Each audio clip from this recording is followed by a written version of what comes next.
诸位至诚礼佛行三问是礼，一问是。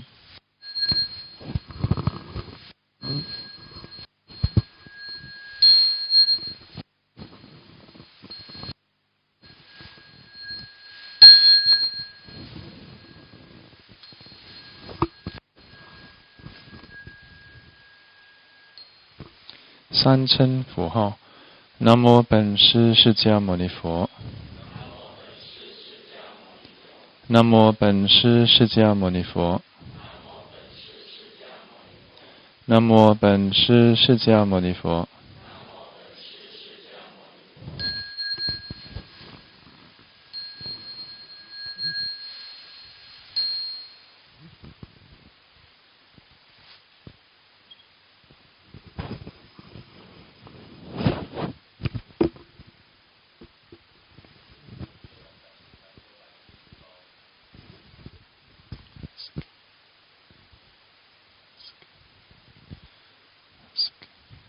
Please be seated.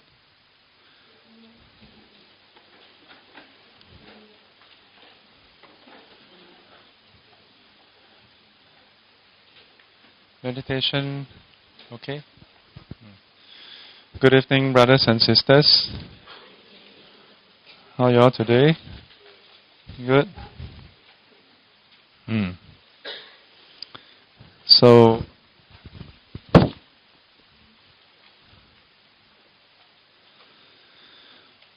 Alaya consciousness, yes.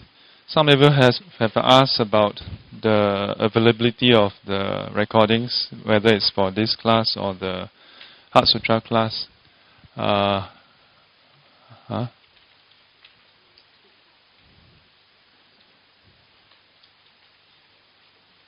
Yeah. So, if you all want the recording, turn to your right and look at him. He's the man. So they have been doing recording. So I've just asked them whether they can actually do the podcast. Yeah. So can we do podcast? Yeah. Oh. Okay. So what is the URL? How to go there? What is the name of the channel? What is the name of the channel? So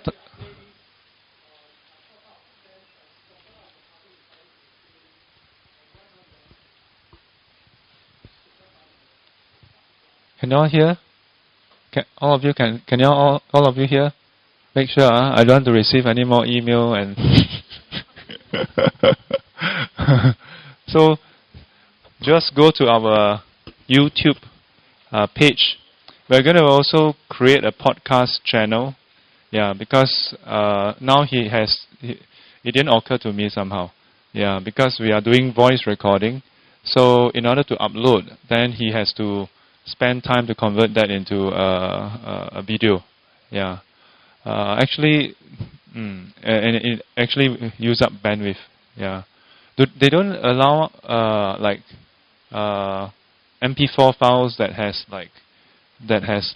blank video, right? Do they allow that? Video format. Okay. I see. There's this FFmpeg. But anyway, let's just try podcast also. Yeah.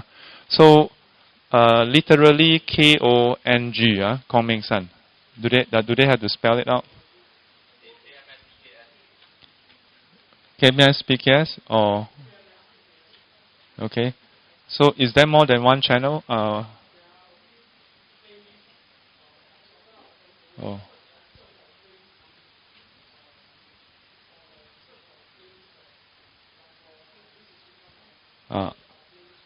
Okay. So search for playlist under Sutra Study. Okay. Yeah. All right. So those who miss some classes, you all can catch up. But of course, you cannot ask questions during the the playback. And don't write comments there asking, so is the LIS? I'm not monitoring that channel. You'll take a while, route to them, then they receive, then they'll send around, then... Okay, so where did we stop? We started on the alaya consciousness, finally. And we went through a couple of things, yeah. So this might be helpful. It's actually basically the same thing, but sometimes when we list them out separately, then it looks clearer. Yeah. So alaya consciousness. What is the meaning of alaya? Huh? Storage. Yeah, storage. What does it store?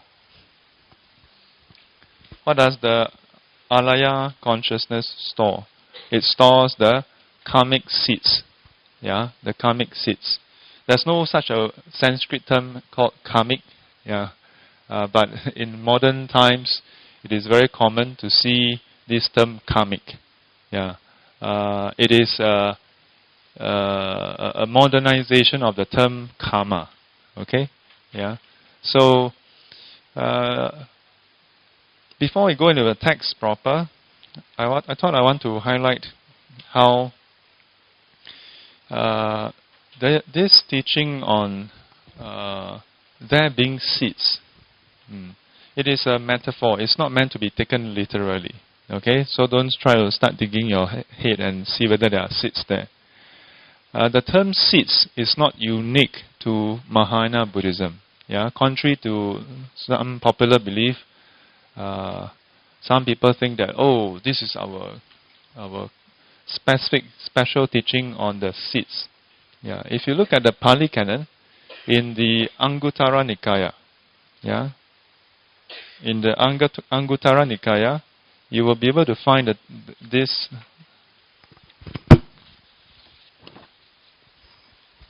Are you all familiar with Anguttara Nikaya? How many of you have heard of Anguttara Nikaya? Oh, so the rest of you have not been listening, huh? Because in the earlier lessons, I've quite definitely mentioned Anguttara. Okay, so what is Anguttara? This is just some background so that you can go and find out more. Okay, Anguttara.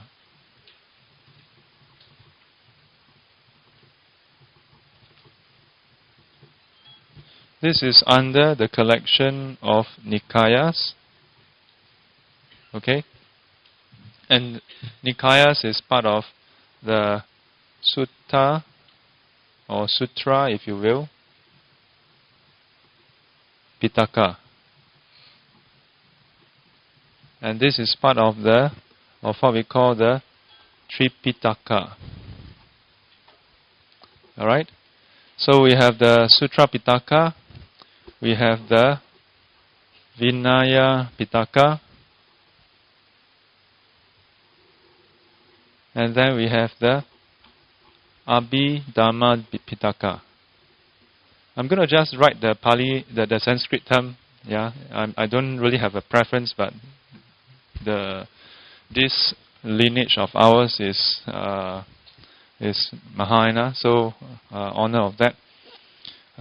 In most cases, the Pali and Sanskrit term just differ in spelling.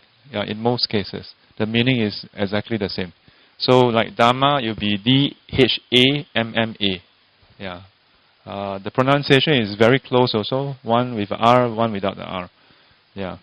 Of course, for those of you who actually go and learn Pali, strictly speaking, the way we pronounce is wrong, huh? Dharma is not quite correct. Dharma. Yeah, with a H guttural sound. Yeah. When I went to attend, I'm like, goodness. Yeah. Years back, some Venerable actually highlighted that. Anyway, so within the Nikayas, huh? So this is Zheng Yi Ahan.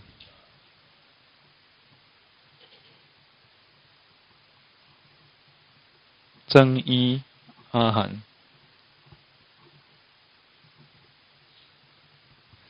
So this is basically, so there are a couple of Nikayas, okay? There's the Digha Nikaya, there's the Majjhima Nikaya, there's Samyutta Nikaya, and then there's Anguttara Nikaya, and then there's Khuddaka Nikaya. So in Anguttara Nikaya, this is also translated as the numerical, okay, or gradual discourses. Why is it known as numerical? Because there are altogether 11 books. 1 to 11. And in each of these books are sutras that are related, connected by numbers. So in book 1 are all the sutras where the Buddha mentioned, in this world there is one thing, like the mind, so on and so forth. Number 2, in this world there are two kinds of people, those who are grateful and those who are not. In this world there are two individuals whose debt, whose gratitude we cannot repay. Our father and mother. And that's book 3, book 4, all the way up to book 11. Book 11 contains all other numbers that is above 10. So you don't have book 37 for 37 factors of enlightenment. Okay? Now, the citation here is found in book 3. Okay? The exact number I can't remember, but in this collection, so in each of the books there are many sutras. So there's not just 11 sutras. Okay? There are a few thousand sutras in this Nikaya itself. So in one of them, the Buddha mentioned about the metaphor of seeds. Planting of seeds. In which he says, he mentions about how a person, when we act, we may act driven by greed, hatred, or delusion, or non-greed, non-hatred, and non-delusion. And in this way, then we will plant seeds. For the full detail of the sutra, you can go and search. Where do you search? A very common and popular site is Access to Insight. Some of you may have just joined us for year 3, so this is for you. Those who have attended for the past 2 years, you should have seen this before. Access to Insight.org. This is a very good collection of the Pali Canon Sutra translation. If you want to read straight from the Chinese Mahayana Tripitaka, you can go to cbeta.org. Okay, cbeta.org. Whether you put www. Is irrelevant. Most websites today, they will resolve the URL correctly. Okay? Any questions? Everybody okay?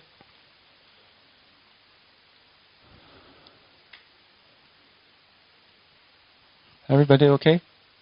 Okay, So, yes. Yes. Yes. Sorry, not this singer. What was I thinking about?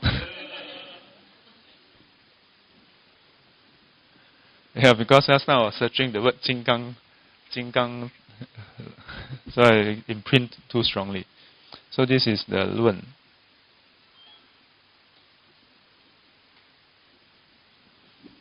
So in the Mahayana tradition, we will refer to Jing, Lü, Lun, Sutra, Vinaya, and then Abhidhamma. In the Pali tradition or in the Theravadan tradition, oftentimes it will be Vinaya, Sutra, Abhidhamma. Okay, so this is basically the rules, and this is where all the discourses are. And this is, most would agree that this is actually commentary. But in the different traditions, they have slightly different interpretation. Yeah. Okay, enough said. These three. No, all three of them. Yeah. The three baskets. Yep. Yeah. Mm. Yes. Yeah. Yes. Sorry? To insight. .org. Insight. Insight. Insight. Yeah. Access to insight.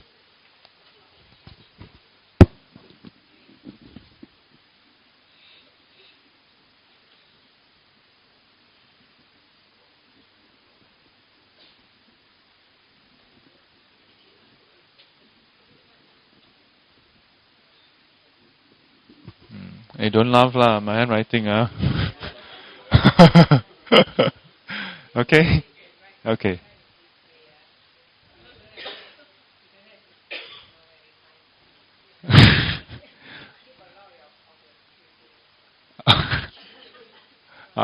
Cannot read my scribbling, Okay. I will try. But the lesson will take longer. Okay. Let's try, okay? So, this is just an overview. We'll come back to this in a short while, okay? So, last week, was it last week? Last week, yeah. We went through the Nen Zhang or Nen Chang, yeah. This word has two pronunciations, Nen Zhang or Nen Chang. Yeah. Both. So, basically, the alaya consciousness is a storage house, if you will. So there are a few aspects of it, or a few meanings. The first one is that it can store, which is the Nenzang. The second one is that there is the things that are stored inside. So, 所藏 is the things that are stored inside. The things that are stored inside is also part of the consciousness. Also part of the consciousness. So this is actually the storage.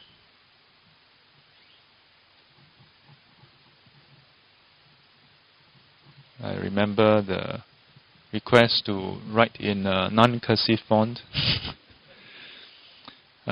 Storage, and that this is the things that are stored. Is this better? Okay. All right. So last week we have already explained these two, right? Or just the first one? Can you all remember? Just the first one? But I sort of covered the second one also. So the second one here, 所藏值.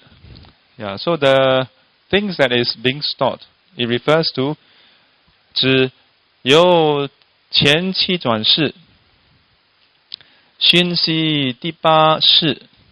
So here a few terms, okay? 熏习,熏习. So the term for 熏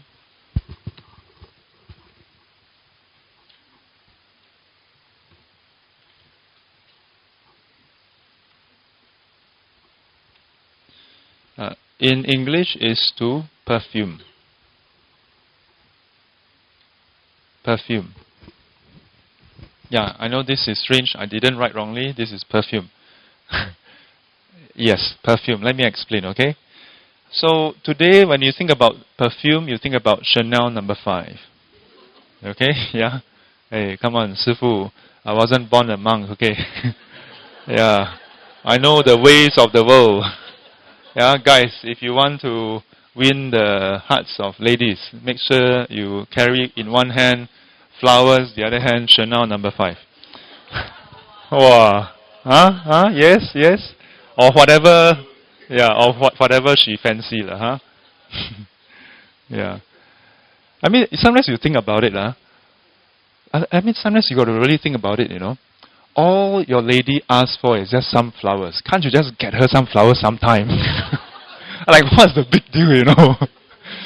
Like, sometimes you may wonder to yourself, how can I make someone happy? And the person tell you in your face, get me some flowers. No, I'm not going to get you some flowers. But I wonder, how am I going to make you happy?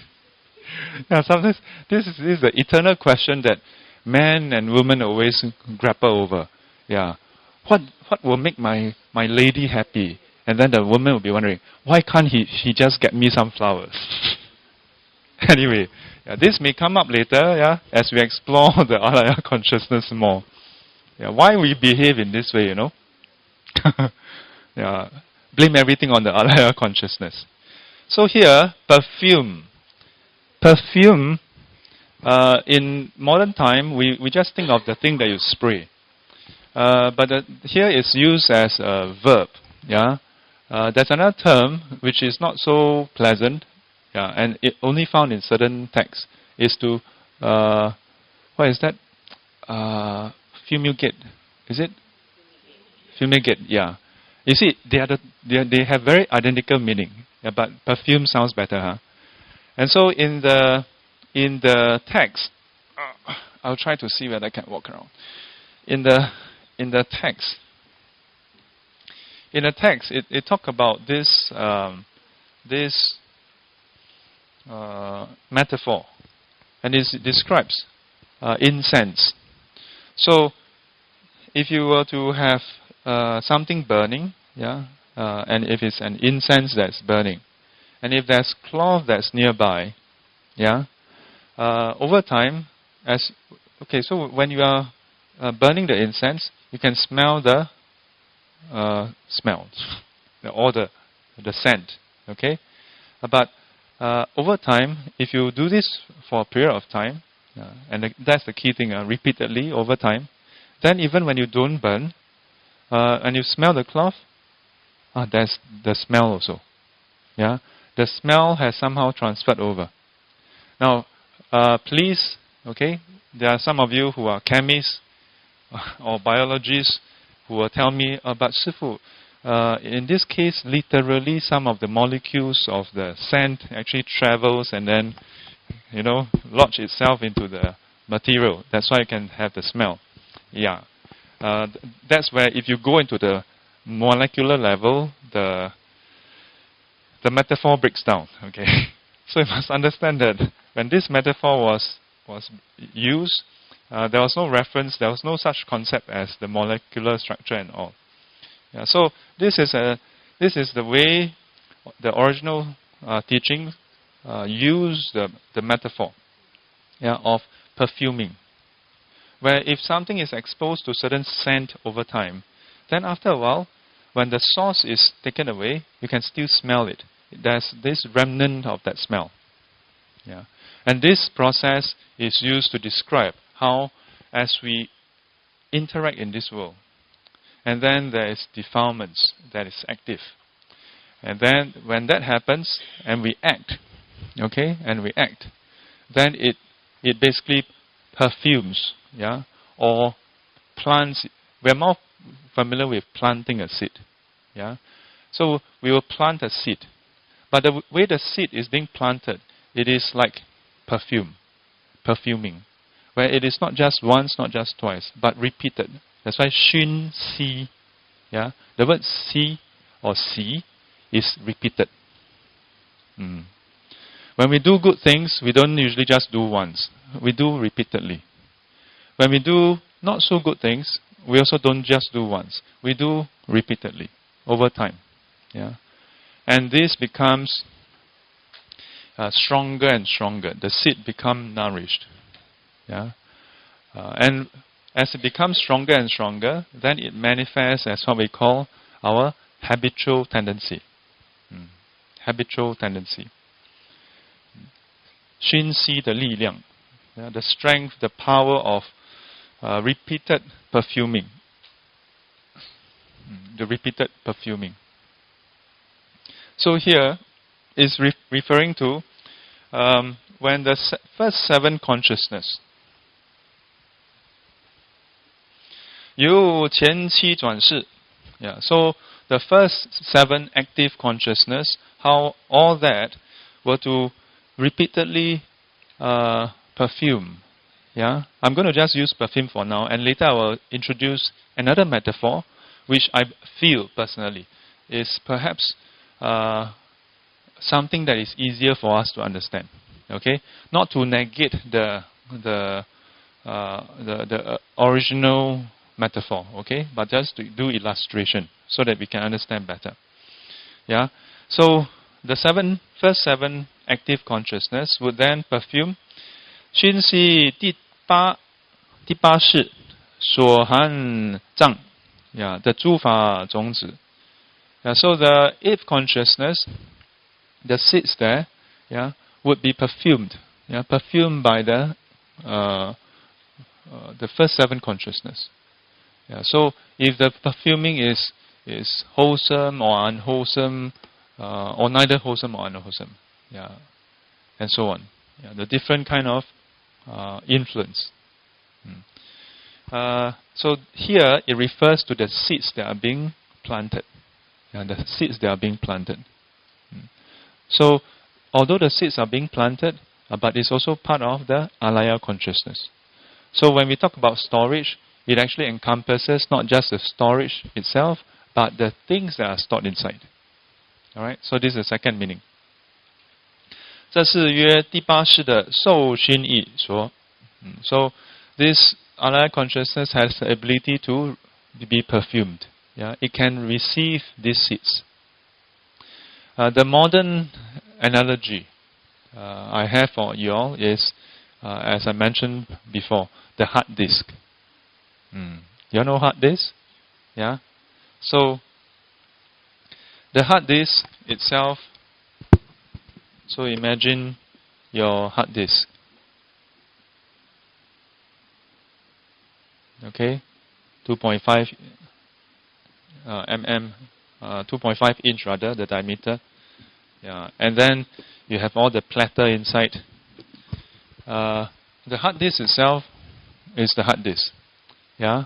When you write data into it, the data becomes part of the hard disk. And yet the data is still not part of the hard disk in a way. But it stays in the hard disk. The difference between the hard disk and our alaya consciousness is, later at the later part over here, it talks about how this doesn't go away. The hard disk can break down, and then you cannot read the data. In the case of the alaya consciousness, it is the best storage mechanism. It stays there forever until it ripens. Good and bad, it means that whatever good you have done, even when you come for lesson and you listen and you're like, Liabokyu, no problem. Even the Liabokyu is being stored inside. So you accumulate a lot of Liabokyu, then one day got 1 kyu there. So no worries, no problem.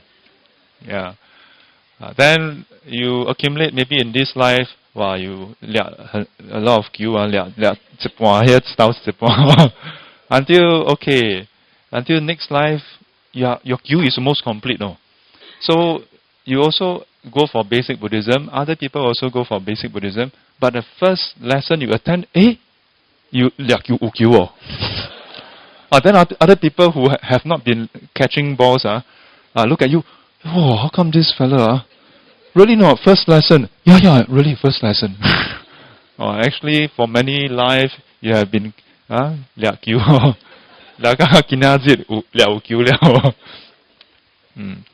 So my teacher used to encourage us, saying, so do not dishearten. No matter how well or how bad, so to speak, you practice, just practice. No matter how much time you have, even if it's just 10 minutes, 5 minutes, 15 minutes, just go and do some sitting. No matter how trivial it may seem, just go and practice because it leaves an imprint. As my late ordination teacher always say, 不会白辛苦的. Your efforts will not be futile. Yeah. Of course, if you put in strenuous effort, yeah, a lot of diligence, then you will see progress faster. Yeah. But if you take your own sweet time, yeah, it's okay. Yeah, because we all have different conditions, isn't it? Yeah. Some of us have more commitments that demands more of our time. What to do? So whatever amount of time you have, you can, okay, you put in a bit. That eventually they'll okay you. But the reverse is also true. The reverse is also true.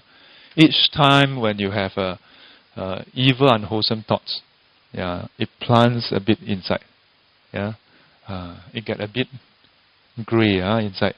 Yeah, a bit tainted. A bit of 宝物. Bit by bit, the 宝物 accumulate until one day, you cannot stand it. Yeah, but I suspect it's the same.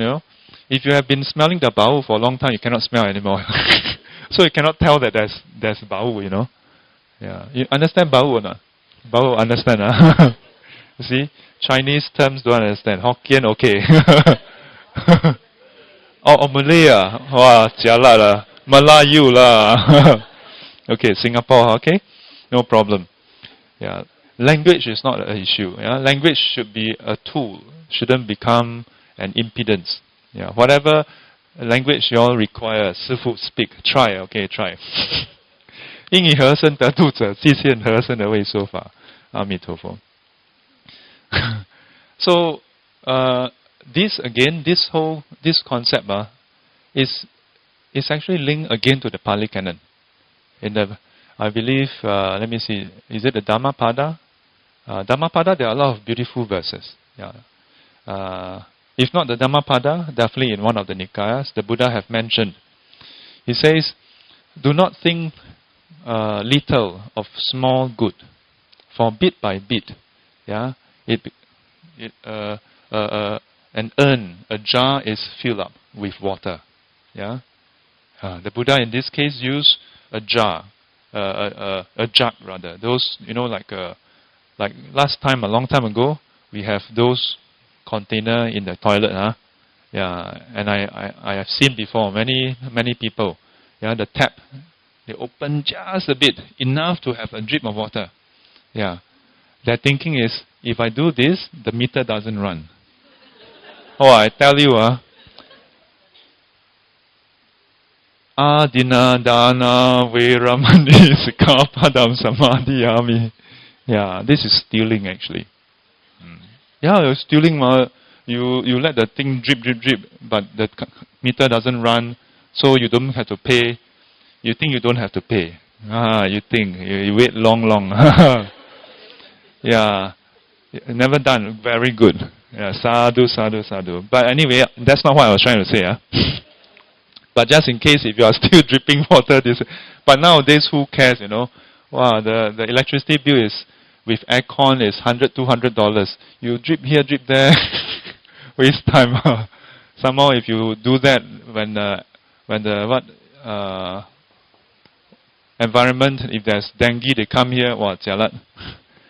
So, the Buddha used this analogy that if you just put one drip at a time, still the jar would fill up. Yeah, the jar would eventually fill up. Given enough drips, the jar would fill up. So this applies for both good wholesome acts and evil unwholesome ones.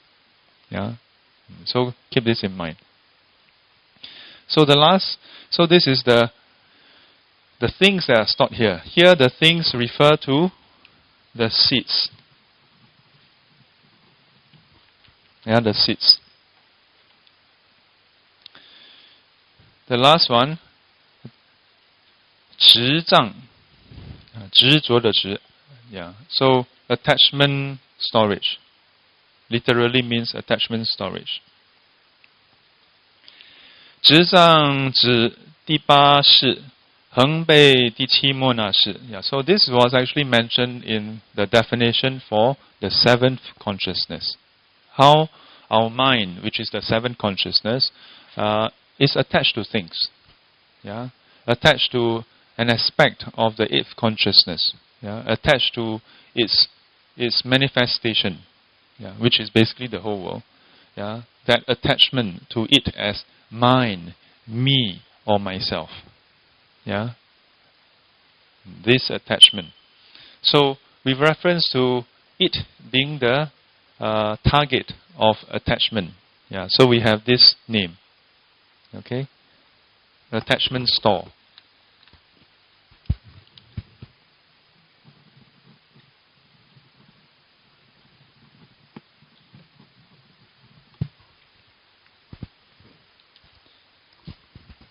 Yeah, attachment store. Yeah, the things, this tendency to be attached, yeah, is linked to this alaya consciousness. So, these are the three meanings of the term alaya. Where is this alaya? Where is this alaya? It is usually described as part of our mind stream. Yeah, the stream of consciousness that arise and cease, arise and cease. Now, a few things that is not explicitly mentioned, okay, after this page is basically the mental concomitants. So, some things that are not explicitly mentioned in this sub-commentary.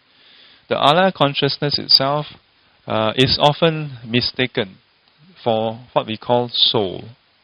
Yeah, there are some who think, hey, all this description seem to indicate that alaya consciousness is basically soul. Yeah, but it is still different. Why? So,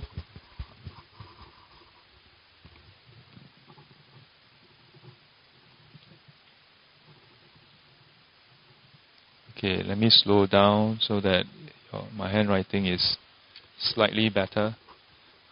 Marginal improvement. So this is not soul. Okay, some things to highlight. It is not soul. Why? Because it is also impermanent. It is changing. And it is without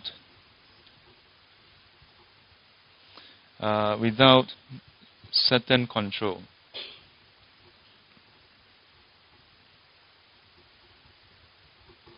When we say without certain control, it doesn't mean that it's haywire, okay? It just means that you don't have absolute control to say, I want it to be like this or like that, simply by willing it. Yeah?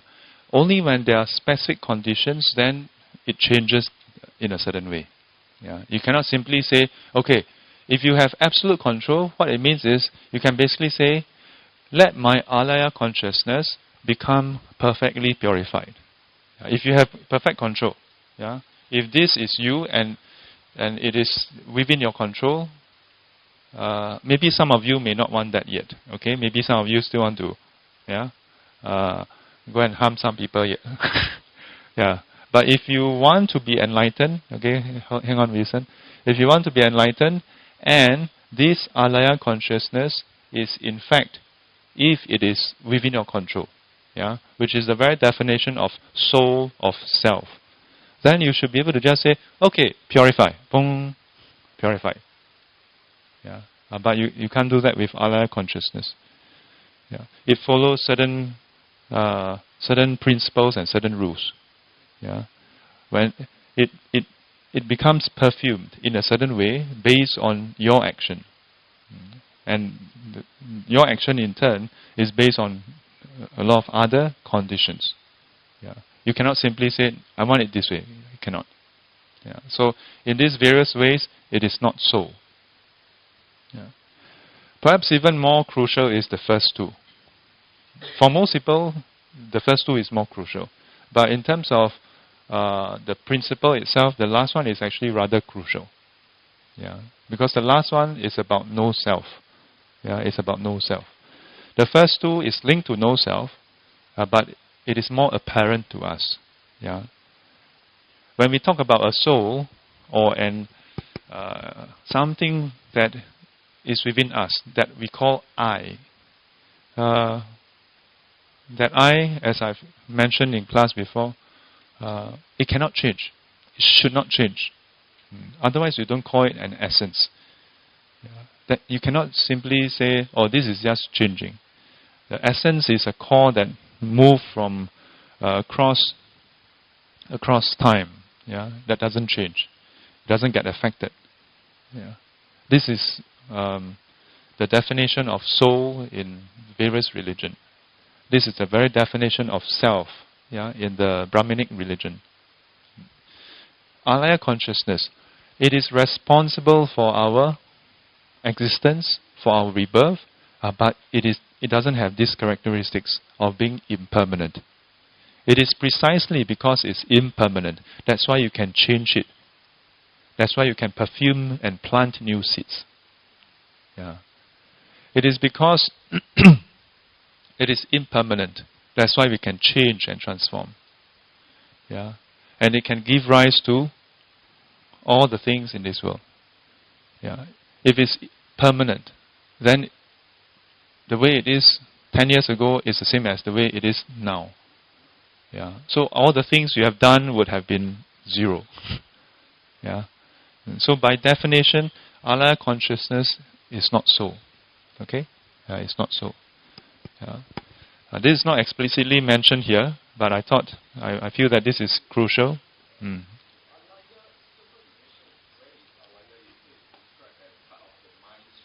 Yes.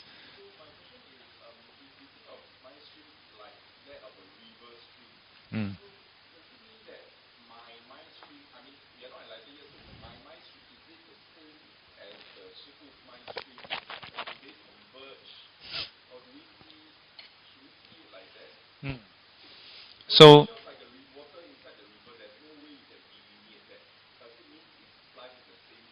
no. As far as the lineage that I was taught in, no. So, this is where, when the metaphor is being used, you must know the boundaries of the metaphor. So, for example, the usage of mind stream is to describe that just as a physical body of water that is always changing and always flowing, is given a name, and then it seems like it's a static body of water, but it's not. It is actually a flowing, ever-changing body of water. Where one moment conditions the next moment. The upstream conditions the downstream. And then downstream the further downstream. But it's not a static body. This is the boundary of the metaphor of mind stream. That there's no fixed entity. But if without going into your example, I can give you another further elaboration of river, or stream that's totally different. Because in a normal stream, sometimes there's fish.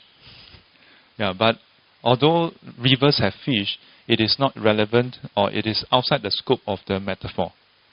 So likewise, streams can merge, but that is outside the scope of this metaphor.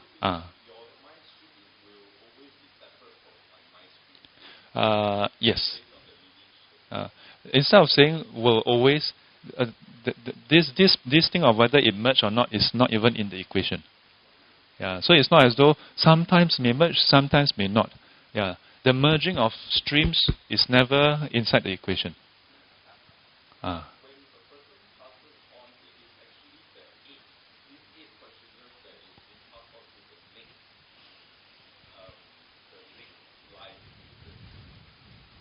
In some ways, conventionally we can say that.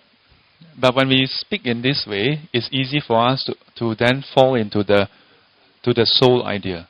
But if you say yes, then that's the soul, that's the thing that moves on.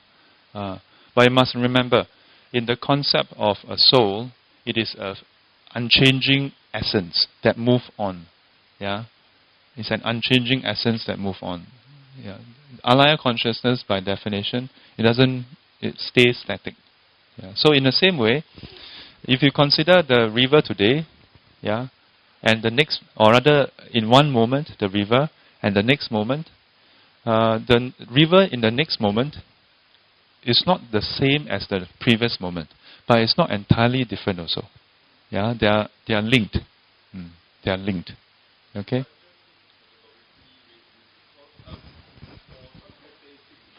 For some what? Okay, pantheistic. Yeah. Yeah.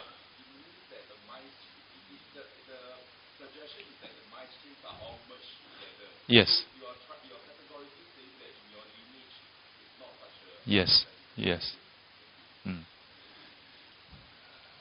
Any other questions? Huh? Bhavanga. Not that I know of. Not that I know of.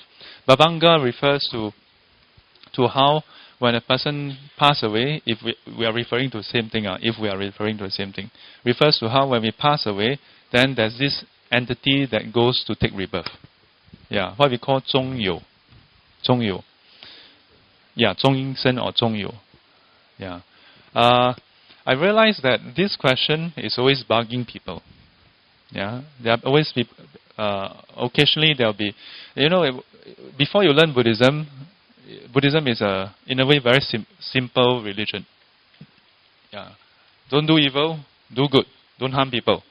Yeah, and on the 1st and 15th, 假借. Yeah, every day before you leave the house, make sure you burn 1 or 3 joystick, not joystick, joystick. Yeah, and a whole list of other things. And then Vesak Day, make sure you come to Coming Sun and Tiam Yu. But of course, once you really step into a monastery or temple or Buddhist society and you learn some basic Buddhism courses, then you realize that, oh, that's just the popular Buddhism aspect, Now, what is being passed down from generation to generation? Yeah. Within that is this beautiful lineage, of wisdom and teaching. Yeah, it's not simply about praying for our own well-being, praying for success, praying for 13.9 million Toto. Yeah. Oh, I know. Yeah. Yeah, on some of the Dhamma, on one of the Dhamma WhatsApp group. Yeah. And also my uni friends WhatsApp group, they were like 13.9 million. Yeah, one of them even have this idea that, he went to see this feng shui master and then told him that you must find, I think, 10 $1 coin, and it must belong to 2008. Well, I tell you, it was so cute, so interesting. Yeah, so that night, I think 1 or 2 months back, text us, hey, I found, how many did he find? He found 6. Yeah. And he's like frantically looking for the other 4. Wow, so activate a whole bunch of us. Then I happen to have this mineral water container that I cut a hole and then use it as a tongli kong, Yeah. So I say, okay, let me try. Wow, then all of them, Shifu, Shifu look, power there. Whatever. So I found 2. Then another friend found 1. Then he's been looking for the last one. Recently he found 1. Some of you, having heard this, you may wonder, so Sifu, did you dispel his wrong view? The fact is that I even contribute $2 to him, Yeah. You see, as much as have a share, No, he didn't win. You see, it's not that I believe in it. Yeah. But from what I see at this point in time, me telling him that this doesn't work will not change his mind. Yeah. He will just see me as someone who is like puritanical, pedantic about things, and then holier than you kind of person, and then he will basically just it makes people just shut off, Yeah. It is just like how when I went to this memorial service and the mother was folding kimchua, and the daughter wanted me to convince the mother. Instead, I sit down and say, "Oh, this kimchua ho ah ho ah," and I started taking the kimchua and fold with them. And then they're like, "Whoa, this is good, this kimchua." Then I said, I took the whole stack, and the whole stack was like one stack, So I took the whole stack, and then I do this. Wow!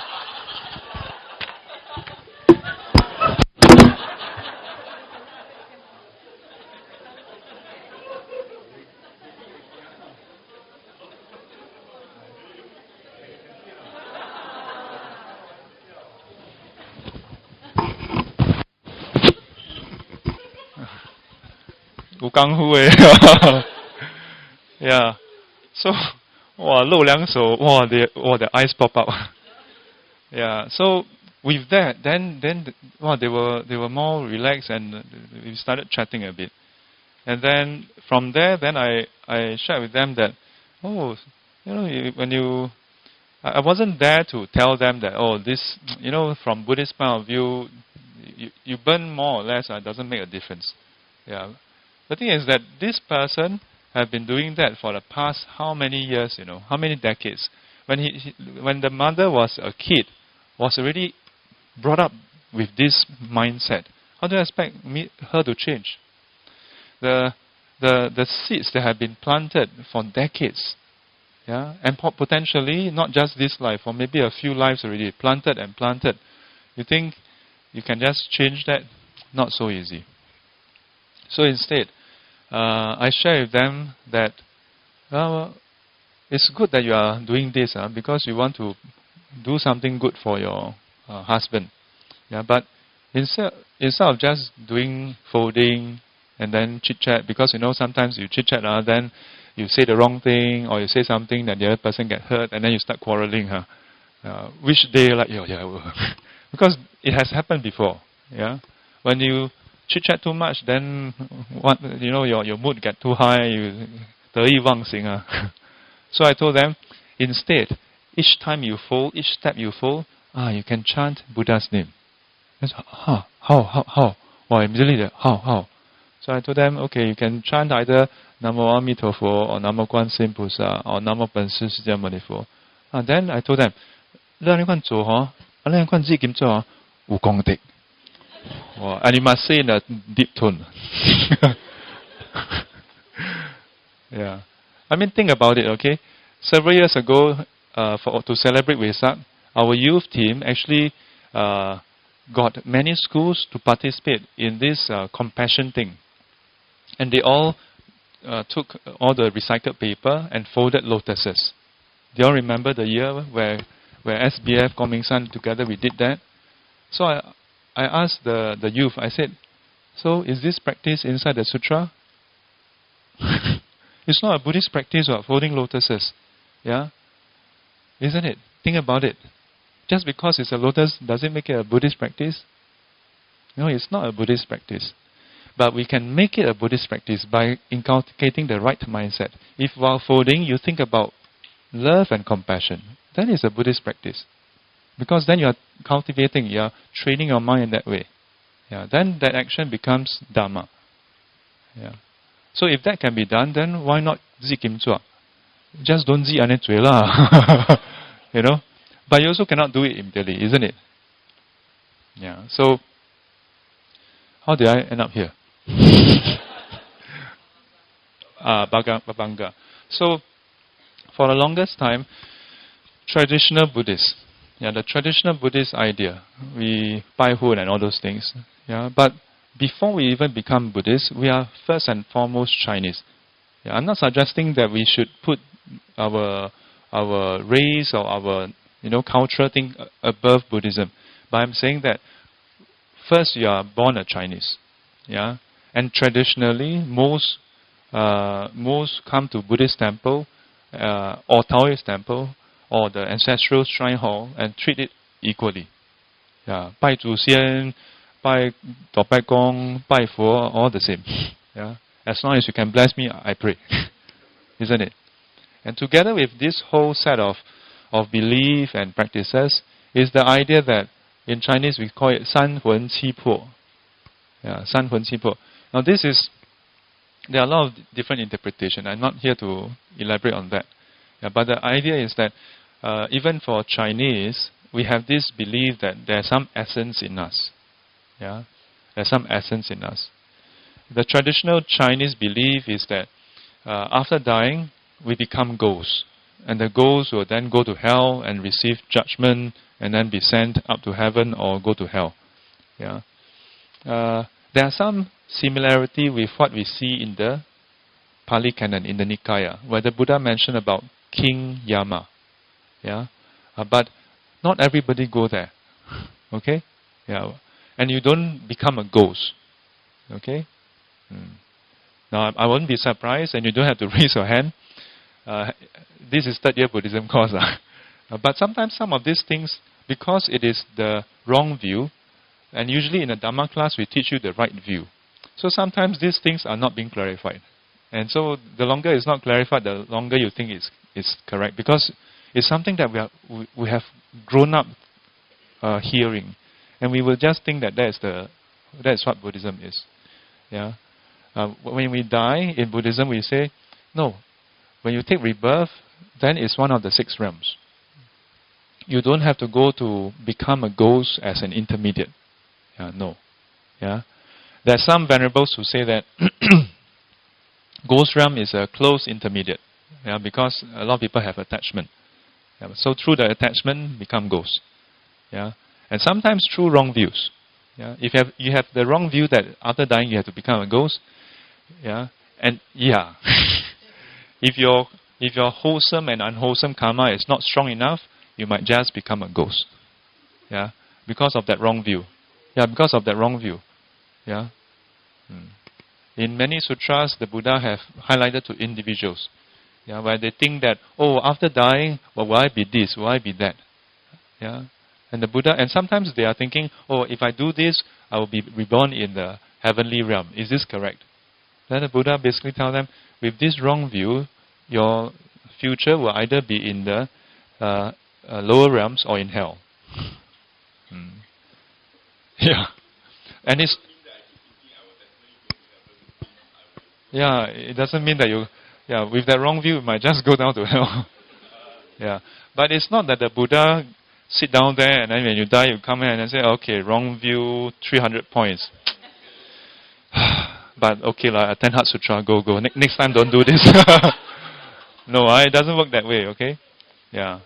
It is basically that your wrong view will drive you in various ways. Yeah. And that mental energy is very powerful. Yeah.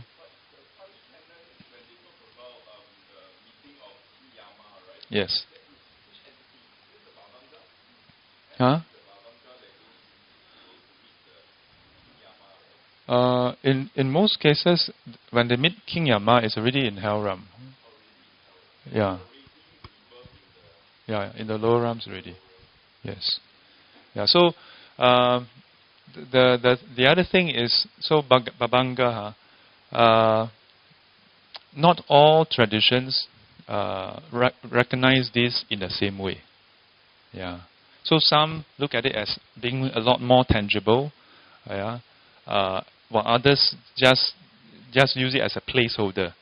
Yeah.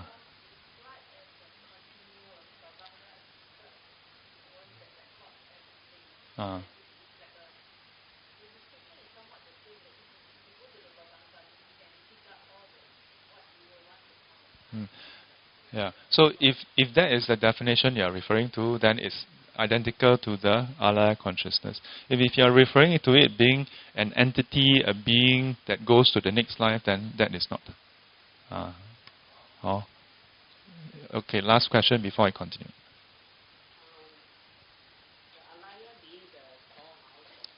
Yes.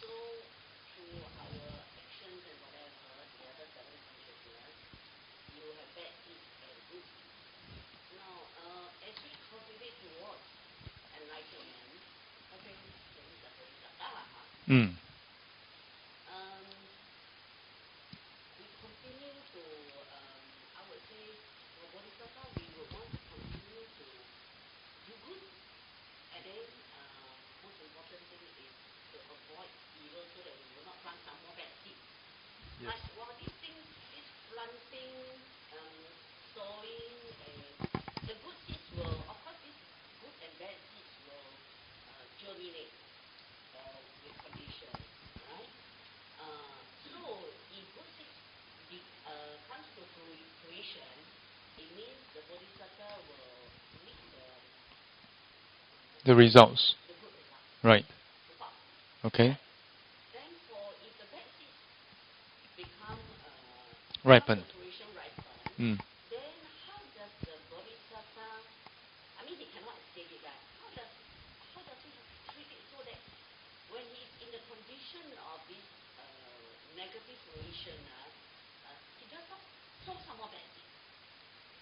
Mm. So, yeah.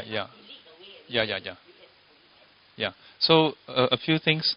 Our sister's question is, so in the process of us cultivating towards Buddhahood, how do we reduce the amount of negative seeds in order to attain enlightenment? I presume that's your question, right? Yeah.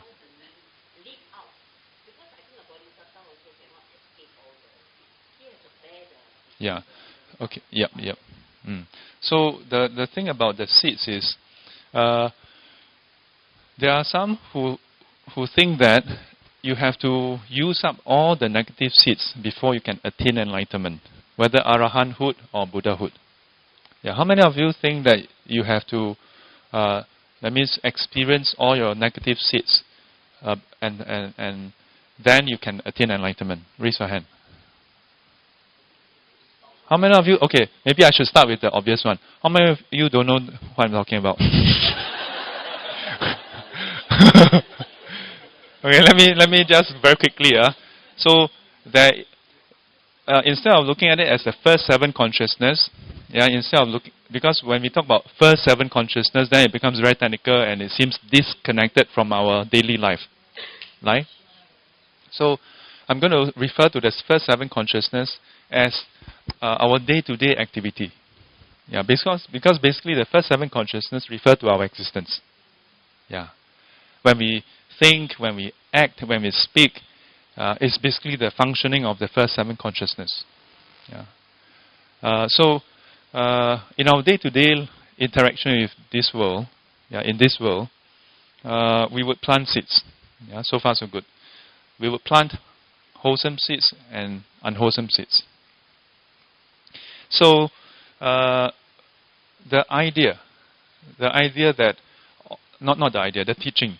The teaching is that that everything that is manifest is a result of the seeds ripening. Okay, so far so good. But the ripening requires our participation. This is a key thing. The seeds itself is just dormant. Which is why there's another term, 随眠种子, or 随眠烦恼. I will explain more in a short while. So the seeds, after you plant, they don't immediately ripen. Which one ripen first? Depends on the state of your mind on a regular basis. The one that resonate, 相应, the one that resonate with your state of mind would germinate, would grow and strengthen. Okay? So far so good? So, there is this belief that we need to experience all the negative seeds before we can attain enlightenment. So, the question is, how many of you do not subscribe to this?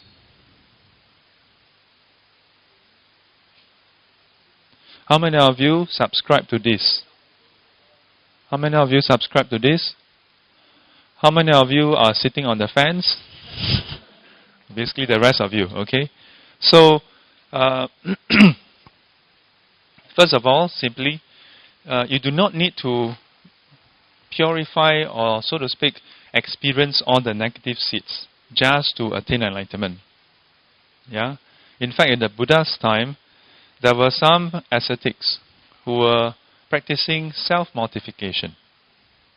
Now, when they practice self-mortification, they practice with the mindset, by doing this, I use up the store of negative seeds or unwholesome seeds. And the aim is that one day, when you totally use up all the negative unwholesome seeds, the evil unwholesome seeds, the imprints, then all you will experience are the wholesome ones, which would be pleasantness. So it is not that they are silly, they just go and torture themselves, It is because they subscribe to this view.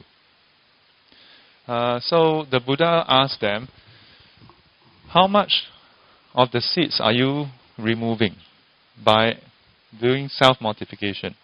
By lying on the bed of thorns, standing on one feet, holding your breath, and all kinds of extreme asceticism.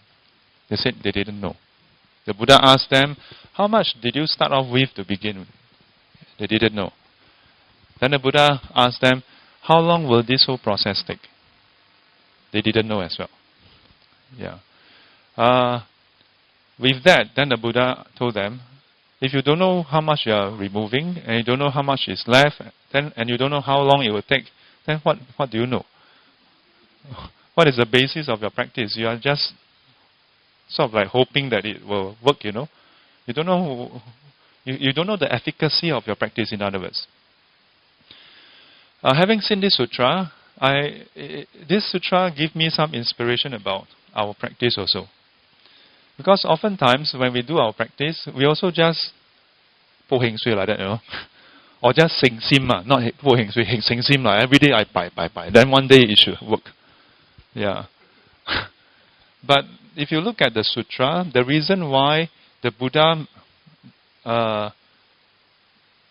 warned so much disciples, he didn't go out to win disciples, but he convinced them, and through his teachings and the practices, he convinced them that this is the right path.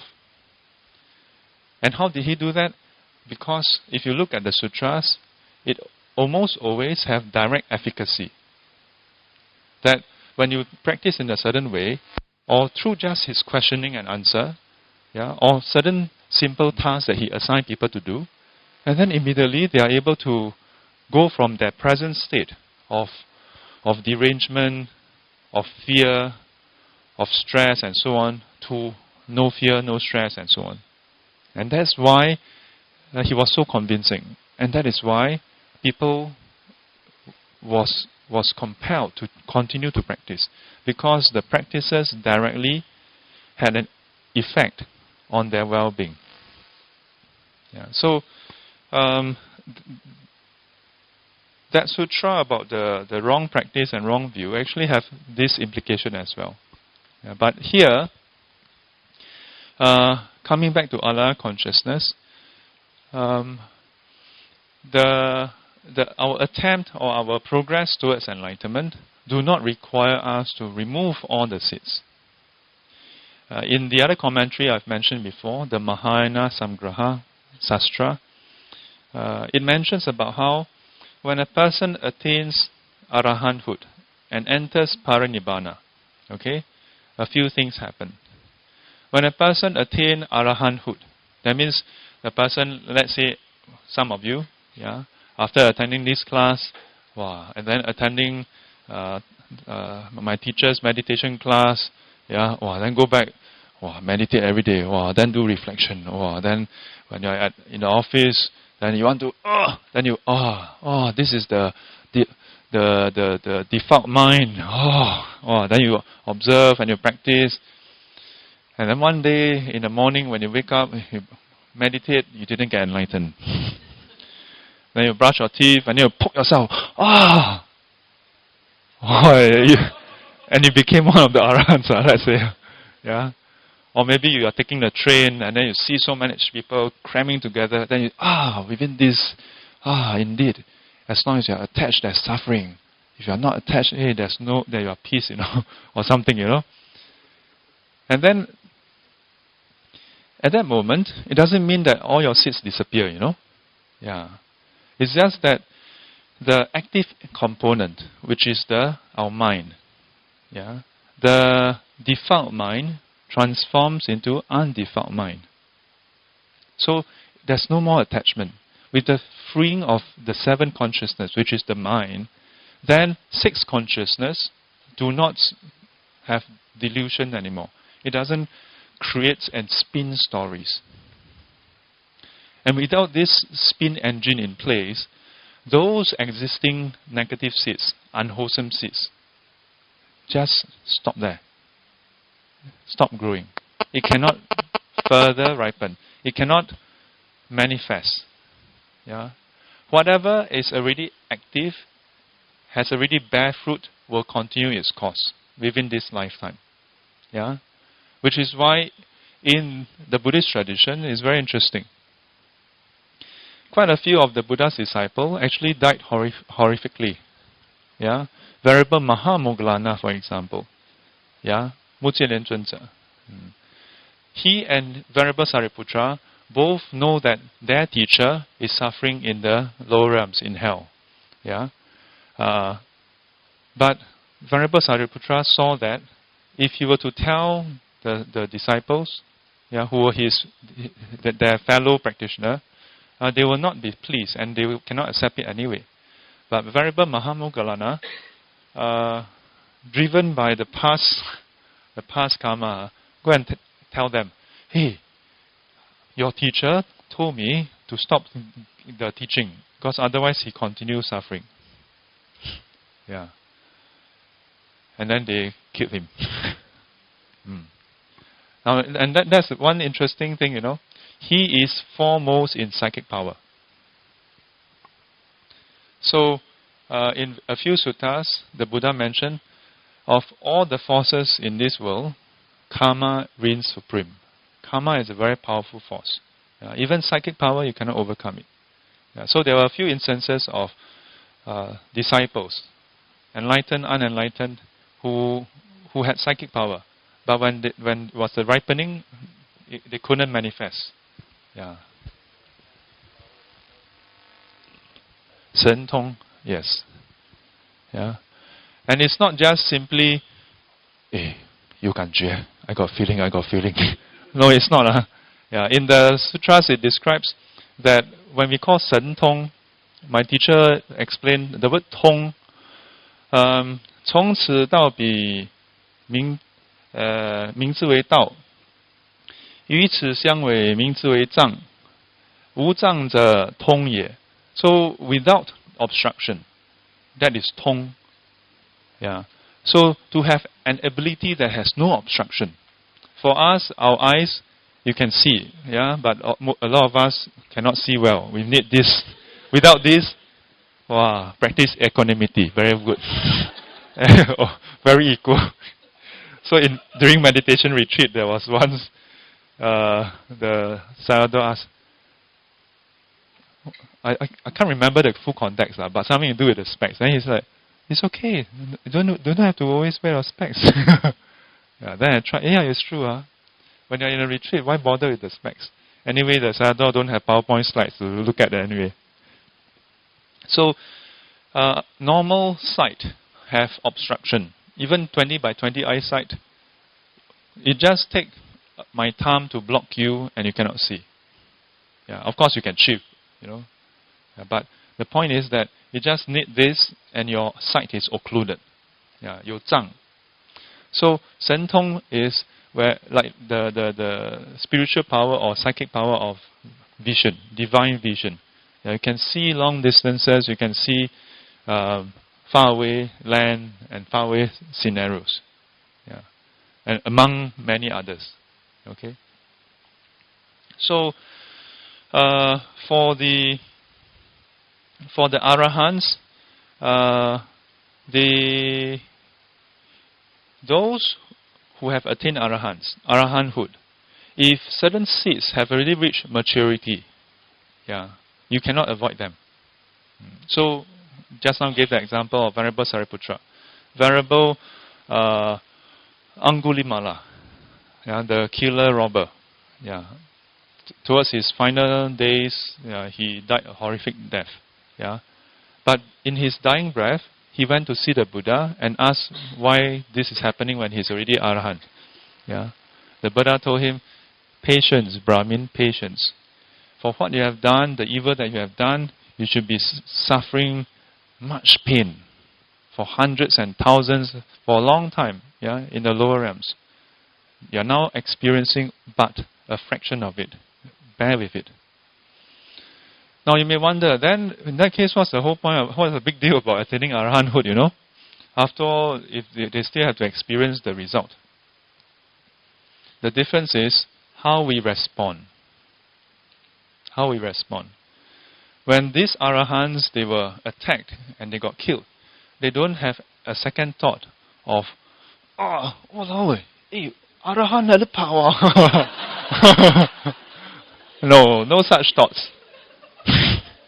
Yeah? No such thoughts. Look at our power. Yeah, they don't have such a thought. But you may find that in some sutras it mentioned about some arahants or some Pachika Buddha in some other lives where they actually caution the person, you must be careful, do not do this again, because your results will be multifold. Out of compassion. It's not so much that the enlightened one is like, oh no, you was young. No. Yeah? There's no more attachment on their end. So there's no recipient at all. Yeah? But out of compassion, they will caution people as well. That you must not do this again, because whatever you do will be very heavy. So the limiting factor here is that for enlightened beings, for arahants in particular and above, yeah, they have severed the ignorance of a self. Yeah, they have severed conceit. Yeah, so there's no more active mechanism, active agent, if you will, for the seeds to ripen. Yeah, those that is already ripened and the fruit is already there. It's yeah, what we call vipaka. Yeah, in the next page is mentioned, or the half page. So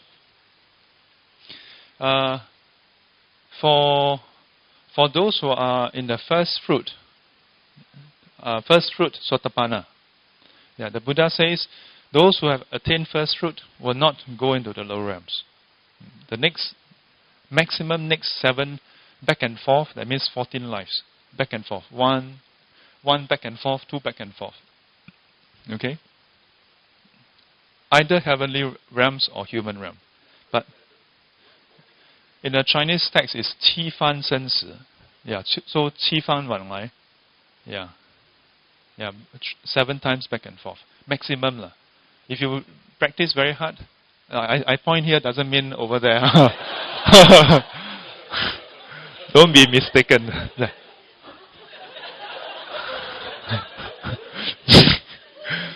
Yeah, and for the, that gives us a very strong impetus, isn't it? Yeah, if you want to be safe, you must at least. So, in a way, for all Buddhists, our minimum goal is in this lifetime, attain at least Sotapanna. Then you are safe. You 搞了, wow!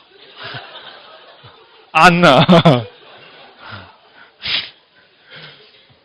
But do not think that when you reach that stage, it's like, wow, you got some special badge, Like that,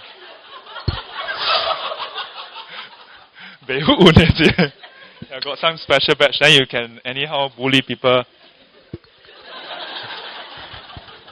Not like that, okay?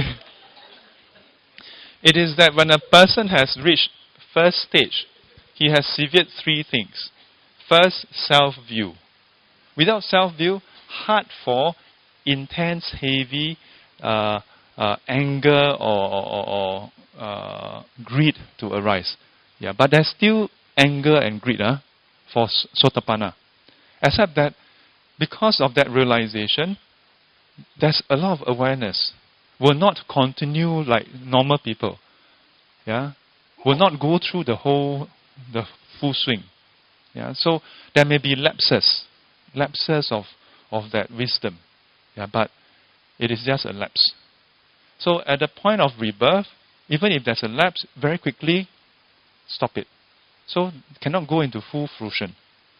Yeah, and it's not just about the rebirth. Actually, our focus is always on the rebirth. Why? Because for us, unlike the enlightened ones, 菩萨为因，众生为果. Yeah, we are concerned about the result, the cause. When we are doing things, we are not so concerned. Okay lah, can lah. Yeah. Hey, today we have to put coupon. today, who will come and check? Like, go. Then when it's time, hurry up, let's go back in case there's ticket. Well, we're afraid of the result, but not so afraid about doing the act. So, in fact, when we think about it, it is not simply that at the point of death, although that's a crucial part, but it's that once a person has attained Sotapanna, the mind doesn't connect with the lower realms already. Doesn't connect with the lower realms. So, hard for the person to plant new ones or to nourish existing seeds. So it's not some special shield that you get. After dying, then you just float around, and then the 黑白无常 come and drag you. 来啦，气快埋. No, it's that you don't connect with it anymore. It is like if you go to Geylang for Dharma classes,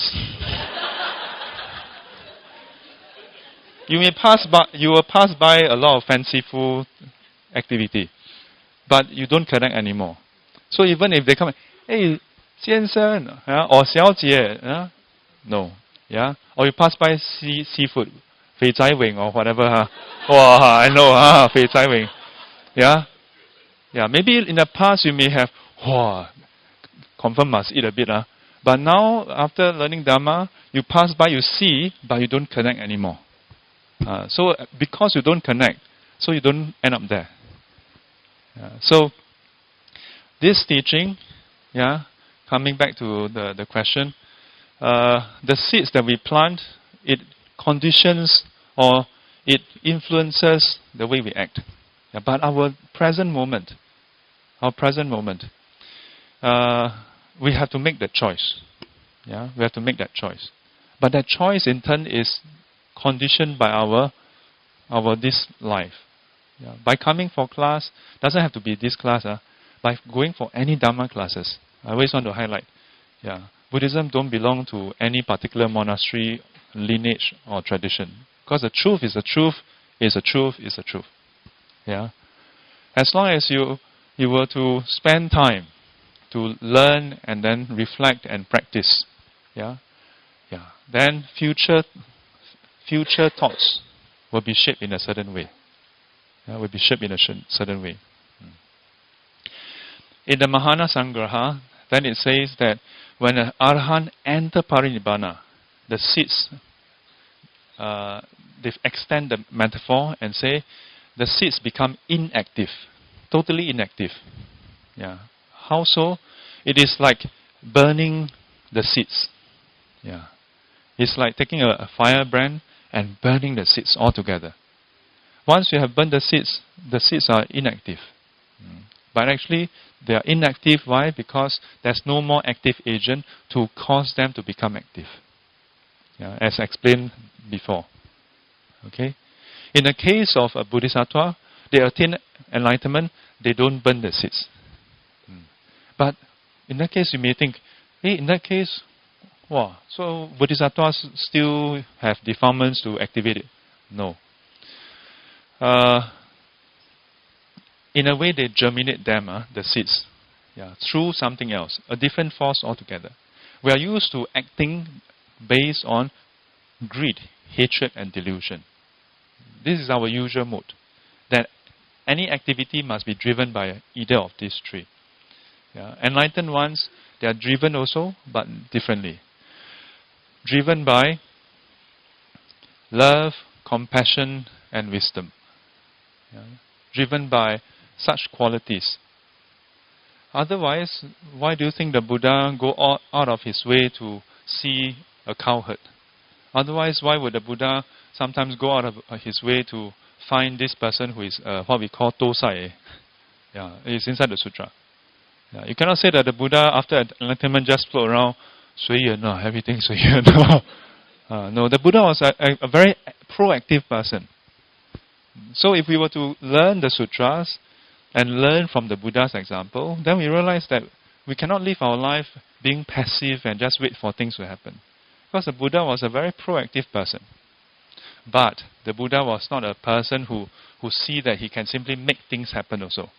Because he will consider what are the conditions. Yeah? If there are conditions, then he will proactively pursue it.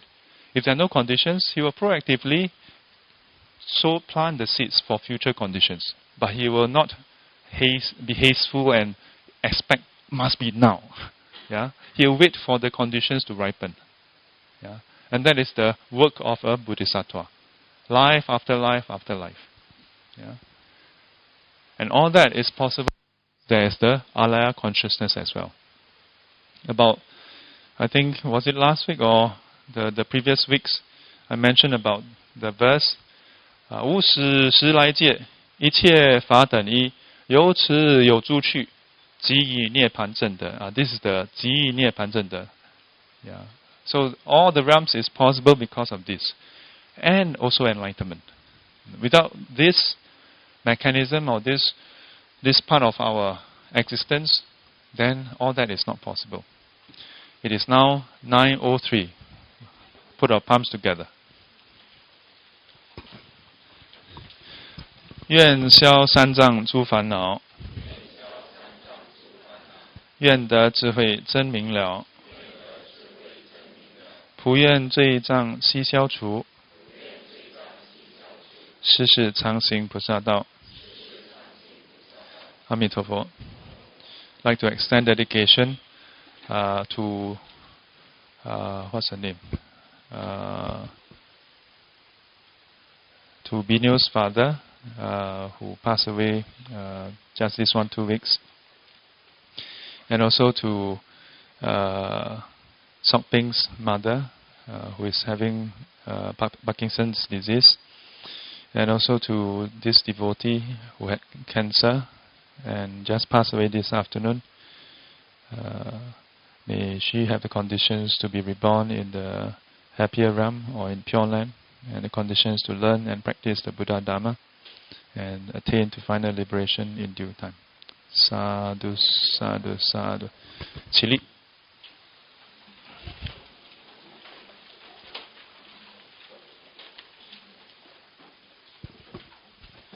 诸位至诚礼佛行三问讯礼，一问讯，再问讯，三问讯。